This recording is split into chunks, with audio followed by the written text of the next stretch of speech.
Hello दोस्तों, हर हर महादेव। कैसे हैं आप लोग? उम्मीद करते हैं बहुत ही ज्यादा अच्छे होंगे। और आज सुनाएंगे आप लोग को विवाह का जोग गीत। जो विवाह में जोग गीत गवाता है वही आज हम आप लोग के बीच सुनाएंगे। कैसा लगेगा कमेंट करके जरूर बताइएगा। अच्छा लगेगा तो प्यार दिलाकर आशीर्वाद दीजिएगा। आइए सुनाते हैं आप लोग के बीच जोग का ये गीत।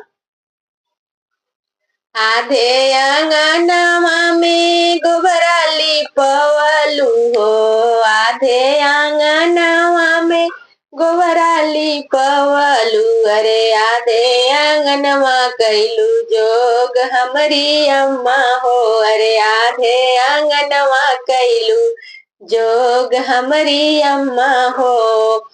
जोगवात कैलू अम्मा अपने दामदवा के, जोगवात कैलू अम्मा अपने दामदवा के।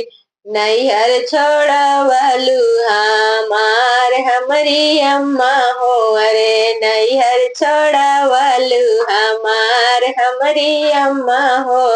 आधे आंगनवा कैलू जोग हमारी अम्मा हो, आधे आंगनवा कैलू जोग हमारी चाची हो।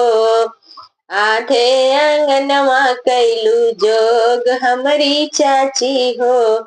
जोगवात कैलू चाची अपने दामदवा के, जोगवात कैलू चाची अपने दामदवा के। नैहर छोड़वलू हमार मोरी चाची हो, अरे नैहर छोड़वलू हमार मोरी चाची हो।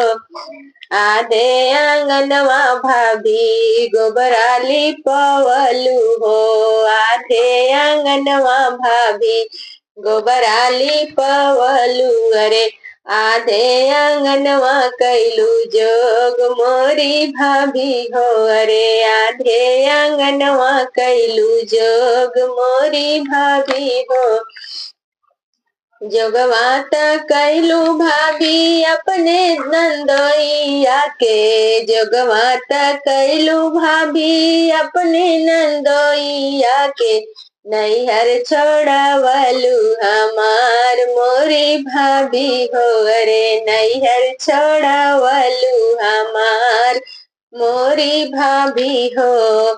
आधे आंगनवा कैलू जोग मोरी मम्मी हो, आधे आंगनवा कैलू जोग मोरी मम्मी हो। तो कैसा लगा आप लोग को गीत? कमेंट करके जरूर बताइएगा।